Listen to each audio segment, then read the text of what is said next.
People. Que pasa, suck, say what they do. Now, people, the first thing that is popping in the news is a video that I got. And in this video, it shows at least 3 Popo female officers. And they're in some sort of video and they're posing with all salsa tall up. And they're dancing and posing to their favorite dancehall song. Of course, you know that it is a gangster song. It is a bad man song. However, people, you understand that this is YouTube. YouTube has its policy as it pertains to copyright. So therefore, I'll have to mute the song. However, the message is going to be the same. So people, take a listen, take a look to this beautiful bean footage, and then I'll give my piece. To all murder people edition. Fully charge up.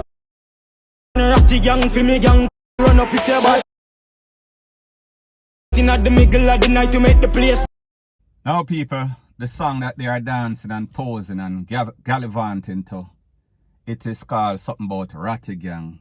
I'll let you hear a few seconds of the song. However, I did not play the full song.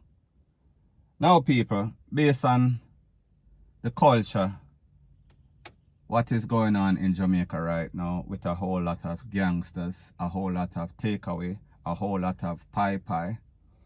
Do you think that this is appropriate? And people, we've seen a whole bunch of gangsters posing with all sorts of tall up. So people, is this the reaction or the rebuttal? People, I am not sure what is going on. However, based on the protocols of the JCF that is set forth by their superiors, I don't know if this is legal. I don't know if it is illegal. However, people, is this in the name of fun? Are they basically jeering these gangsters? Because people, most of the times we see that these gangsters that are posing in these music videos, within 2 and 2 in a short space of time, them either get A, caught, B, taken out, or C, caught and taken out. People, I don't know. So anyways, people, do you think that this is appropriate action for somebody that is involved in law enforcement to be posing and then dancing to a gangster song talking about Ratty Gang? And people, you know that the Ratty Gang is one of the most notorious gangs in all of Jamaica. They've been creating all sorts of chaos and catastrophe. So people, me just say, let me know what you think in the comment section. Do you think that this is in the name of good fun and just a little bit of laughter? Basically, de-stressing from after a stressful job. People, let me know what you think in the comment section. Now, before I move to the next part of my video, please subscribe to my next channel. It is called Jamaica Dancehall Source, and I'll be pinning the link to that channel in the description of this video. And also, please subscribe to this channel. And when you subscribe, please press the notification bell or icon, and also press all in the option. Now, people, you know they talk about 90s dancehall. When it comes to the 1990s, the Jamaican smugglers, the posses, they were reigning overseas, specifically in places like New York and Miami. Now, people, in the 1990s, there was a person named Jermaine Dixon and his brother.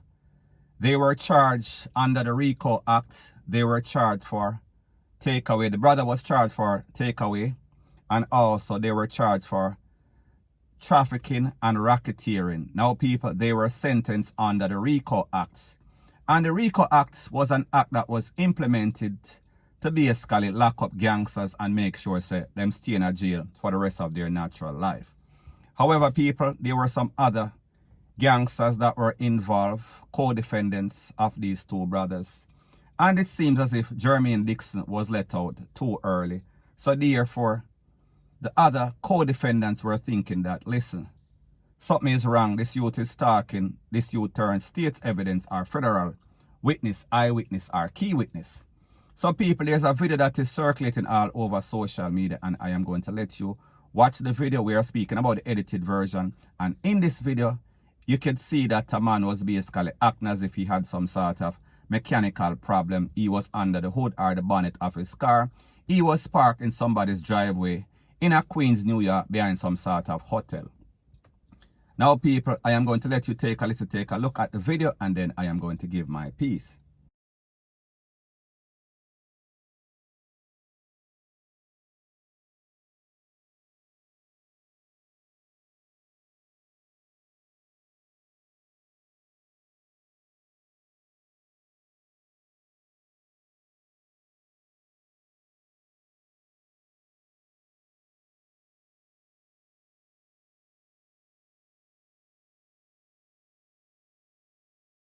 Now people, in that video, you could see the man that is dressed like a Hasidic Jew. He was under his car acting as if he is some sort of mechanic. And he was waiting, what we call waiting upon somebody with bad intention. And we saw the man walking on the right side, walking towards some sort of van, some sort of jeep. And people, as soon as the man saw him, the man that was acting like the mechanic, he ran over as soon as he turned his back to him and his face facing the car. He blazed him up a couple of times in the head, at least twice. He was taken out. Based on the Popo's report, it is said that the man that was taken out, he had X amount. He had a significant amount of cash on him. So people, we could have come to the assumption that this was no sort of robbery. This was no sort of just random act. This was definitely a hit. Now people, like I said, the brother, Jermaine, and his brother is still incarcerated, doing time in a federal prison, federal jail. Racketeering, usually you go to a federal penitentiary, which is one of those max places. So people, it was not nice. However, these persons were making a whole bunch of money, like I say, trafficking, racketeering, rete, lele. They were charged under the RICO Act, which is the act that is basically for the big time of them, big time fish. Now people, truth be told, this is what happens with a lot of these Jamaicans, so-called dons, so-called smugglers, so-called traffickers.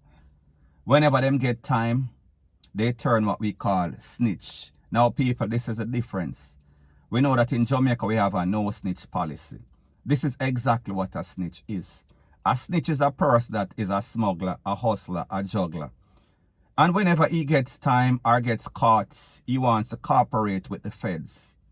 He wants to be state witness or key witness or eyewitness, whatever you want to call it. He wants to basically roll over upon him, friend them. Now people, this person is no innocent person. This person is no altar boy. This person is no sort of saint. However, just because he is a coward, just because he is weak, just because he is a type of person that don't want to take the fall for whatever deeds he has done, he decides that he wants to roll over on people. Now people, this is how the federal system works in America.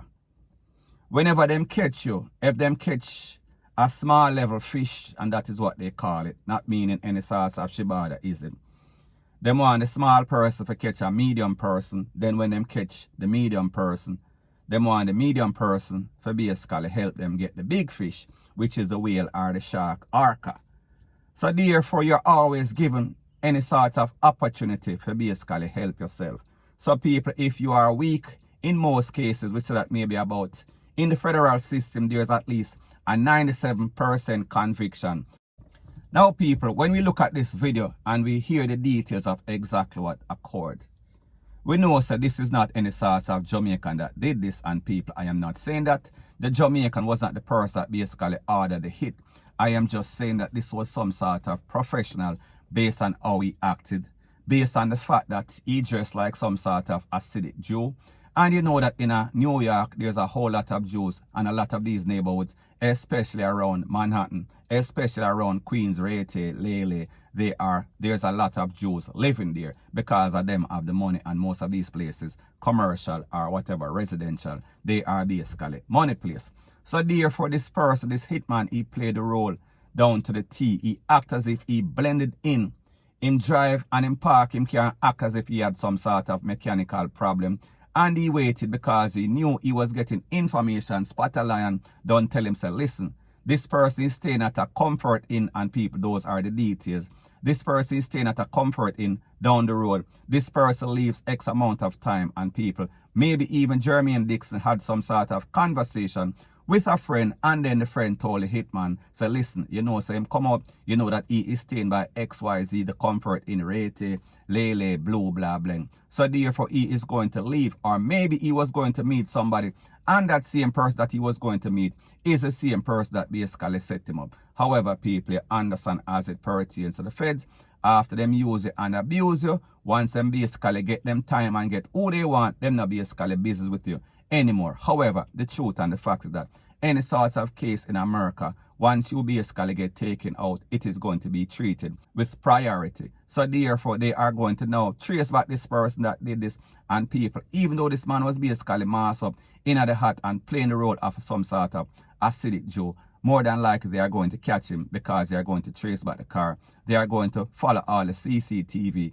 cameras all around those places, and people, you know, so when it come to them places, everybody have CCTV camera, rate, lele, blue, blah, bling. So people, at the end of the day, Mr. Jermaine Dixon and his brother, they played in a game, and people, that game came back and haunted him. Even after he did time, even after he was out, it still basically haunt him down, point blank and period. Now people, the next thing is that whenever you are locked up in the federal system, there's no good time, there's no time for good behavior, rate, lele, blue, blah, bling. You usually do 85% of your time. So therefore, if you get 10 years, you do 8 years and 6 months. 85%, that is what it equates to. So people, your co-defendants know. Your co-defendants know if you are the snitch, if you are helping the government. So therefore, it is no secret that everybody and anybody involved in this conspiracy would have known that, listen, this person is talking, this person is rolling over. So people, it seems as if they were patient. Whoever put out this hit, then basically say, all right, cool, that's how you want to play. You want to play like some sort of snake, you are going to get bitten. And people, in this case, we say it was some sort of professional hit, point blank and period. So anyways, people, that is my views on the whole thing as it pertains to that. And like me say, it is just my views and opinion. It is not the gospel. Your views and opinion can be respectfully different from mine. But let me know what you think in the comment section. Bless up. Now, the next thing that is popping in the news is that we see that Clarendon is hot again. Clarendon hot once more again. And people, the truth and the facts is that Clarendon has always been a hotbed. Clarendon has always been a place that is known for all sorts of gang activity, all sorts of pie, all sorts of persons losing their life. And in the latest incident, it is said that 4 persons were conned up and taken out last night. Based on the information, it is said that this incident occurred in a place called Phase 3. We are speaking about Havana Heights.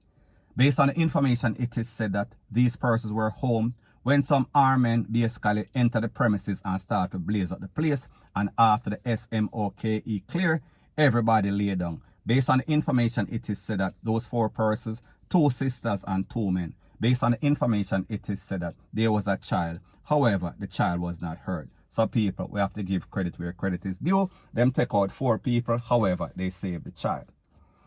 Now people, when we hear stuff like that and hear that people run out of the house, kick down the door, rate, lele, blue, blah, bling, and blaze up the place, and after the smoke clear, we say 4 adults get taken out. However, 1 child was spared. People, this is not coincidental.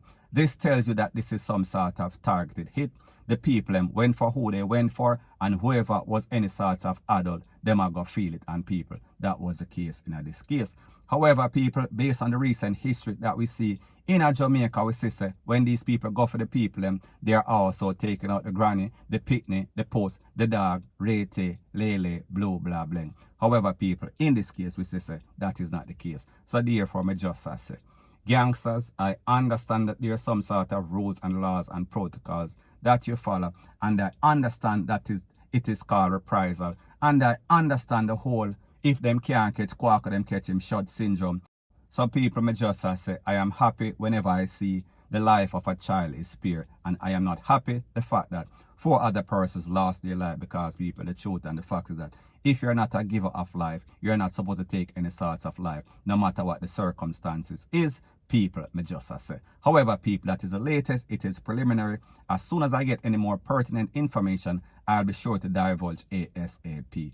Bless up. So anyways, people, that is my views on the whole thing as it pertains to that. And like me say, it is just my views and opinion. It is not the gospel. Your views and opinion can be respectfully different from mine. But let me know what you think in the comment section. Bless up.